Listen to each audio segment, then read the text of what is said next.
Bonjour chers amis, chers frères et sœurs. Aujourd'hui, je n'aborde pas une question historique, mais j'aborde une question d'actualité. Ça concerne les docteurs, les jeunes qui ont soutenu leur doctorat, qui n'ont pas pu être recrutés par l'administration. En Côte d'Ivoire, les universités publiques recrutent des docteurs. Il y a des universités privées, mais le problème, c'est que ces universités privées utilisent les docteurs et les professeurs comme vacataires. Seulement comme vacataires, pour la plupart. C'est-à-dire qu'ils ne recrutent pas ils ne recrutent pas ces docteurs comme faisant partie de leur personnel. Et ça fait problème. C'est seulement de la vacation. Je pense qu'un test doit être pris pour que ce soit seulement les professeurs qui puissent être vacataires. Mais les docteurs, simplement, c'est-à-dire que les assistants et les maîtres assistants ne doivent pas être vacataires dans ces universités privées. Pour les obliger à recruter. Oui. Parce que ces universités privées peuvent dire tout ce qu'elles veulent, mais elles font beaucoup d'argent. Parce que c'est cher payé, la scolarité coûte cher dans ces universités privées-là. Alors pourquoi ils vont utiliser des vacataires? Non. C'est-à-dire assistants, maîtres assistants, ils doivent être recrutés et non être vacataires. Ça, c'est l'une des solutions que je propose. La deuxième chose, évidemment, moi, celui qui est maître assistant, c'est qu'il est déjà dans l'université. Donc, je vais dire que les assistants doivent être recrutés, doivent être membres du personnel de ces universités privées-là. Voilà. Autre chose, on n'est pas obligé de faire des docteurs, des fonctionnaires.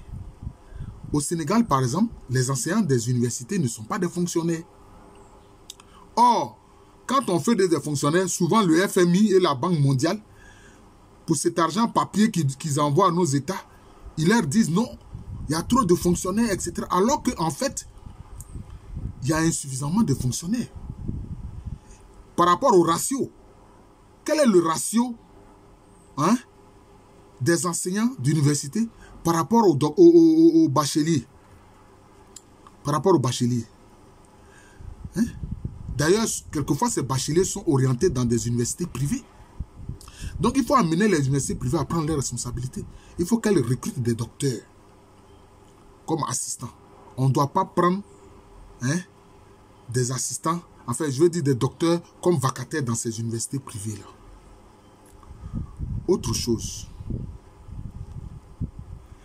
il y a des mairies, il y a des conseils régionaux qui ont quand même une dotation budgétaire qui n'est pas négligeable. Ce n'est pas à l'État de faire elle seule, je veux dire le gouvernement, à lui seul, de faire des recrutements dans les universités. Non. Il y a des mairies qui peuvent créer des universités dans leurs communes. Une mairie comme Cocody a une dotation budgétaire importante. Et puis quand on veut créer une université, on n'est pas obligé de créer tout d'un coup plusieurs facultés ou bien plusieurs unités de formation et de recherche. Non. On peut commencer par une ou deux facultés ou bien une ou deux UFR, unités de formation et de recherche. Et là, ces docteurs recrutés, l'université est sous la coupe et la responsabilité de la mairie ou bien du conseil régional. Mais regardez le nombre de lycées que nous avons en Côte d'Ivoire. Et regardez le nombre d'universités. Mais le nombre d'universités par rapport au nombre de lycées, c'est totalement insignifiant. C'est totalement insignifiant. Vous comprenez? C'est totalement insignifiant. En principe, là où il y a 3 lycées, il devrait y avoir au moins 2 ou 3 facultés ou 2 ou 3 UFR.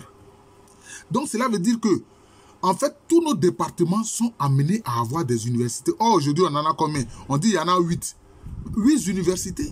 Et nous avons combien de départements avec combien de lycées à l'intérieur? les lycées publics comme les lycées privés.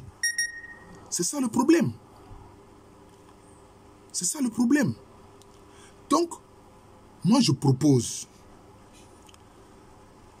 l'État n'est pas obligé de faire des détenteurs du doctorat, des fonctionnaires, non.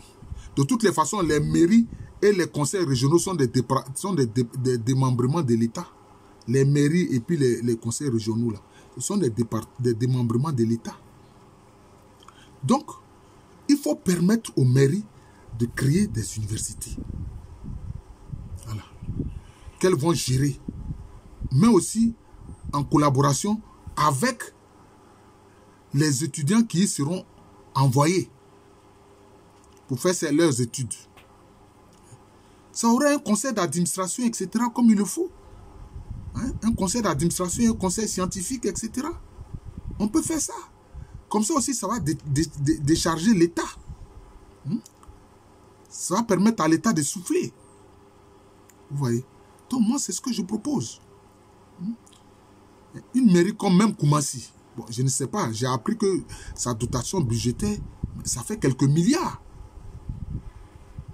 Mais le fonctionnement de 2 ou 3 facultés dans l'année, est-ce que ça fait même 1 milliard ou bien ça fait même 500 millions? Ce n'est pas sûr. Ce n'est pas sûr. Et puis, les étudiants qui y seront envoyés, là, ils vont payer. Ils vont s'inscrire, donc ils vont payer une contribution. Maintenant, si l'État veut, l'État peut faire quelques appuis budgétaires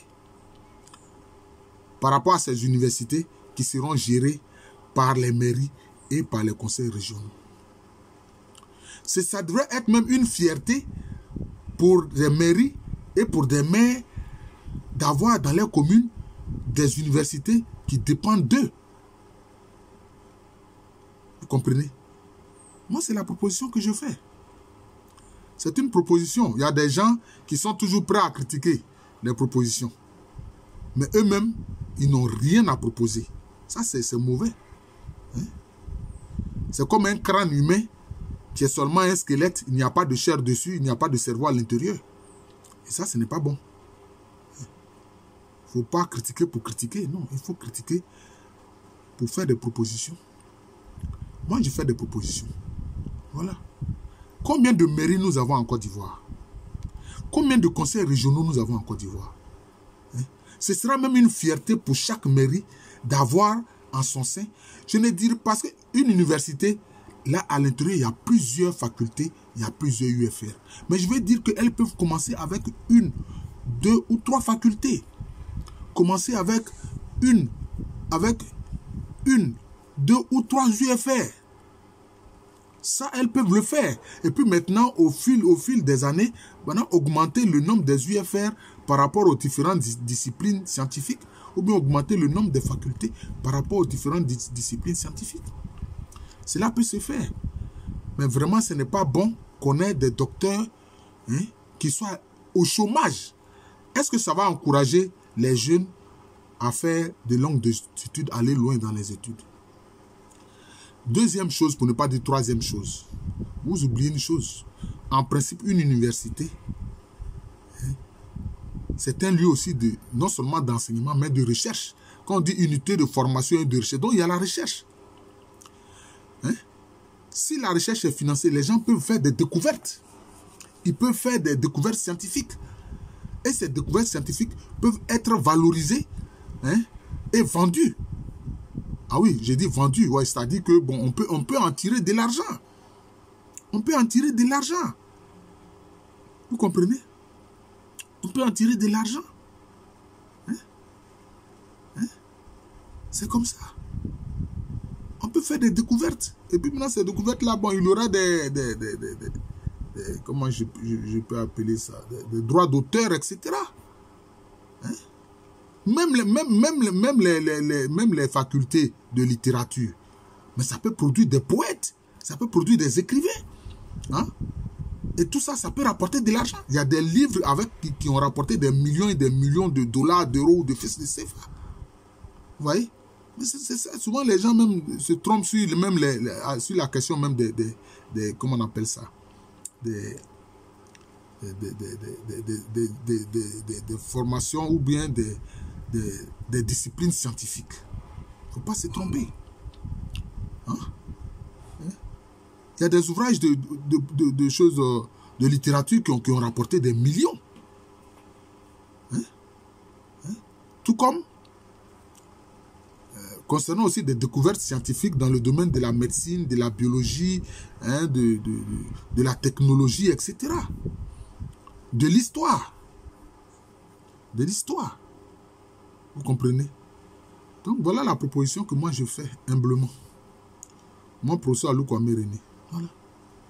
Et vous verrez que hein, le nombre même de docteurs à recruter dans ces universités chapeautées par les mairies, chapeautées par les conseils régionaux, hein, et l'obligation pour les universités privées de recruter des assistants. C'est-à-dire qu'elles ne peuvent pas utiliser les assistants, c'est-à-dire ceux qui font notamment les travaux dirigés ou bien les travaux pratiques, hein, ne peuvent pas les utiliser comme vacataires, non. Les professeurs, oui, on peut les utiliser comme vacataires, parce que déjà le professeur, il a fait sa carrière, soit il est professeur maître de conférence, soit il est professeur titulaire. Donc lui, il est d'une autre université, mais lui, il peut venir faire de la vacation dans une université privée. Et si Dieu merci, l'assistant qui a été recruté, et les assistants qui ont été recrutés dans les universités privées progressent notamment au niveau de leur carrière, hein, au niveau du CAMES notamment, et deviennent aussi maîtres de conférences, professeurs titulaires, mais alors c'est une bonne chose.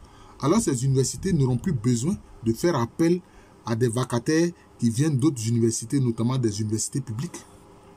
Voilà. C'est ça. Je vous remercie. Comme je l'ai dit, je suis le professeur Aluko Kwame René. Cette question me préoccupe beaucoup, la question des docteurs non recrutés. Et je fais humblement ma petite proposition. J'espère que je serai entendu. Voilà. Moi, je ne suis pas politicien, je suis universitaire. Voilà. J'enseigne à l'université Félix Houphouët-Boigny. Une université qui est à Abidjan, c'est dans le quartier de Cocody, en Côte d'Ivoire, un pays situé en Afrique de l'Ouest.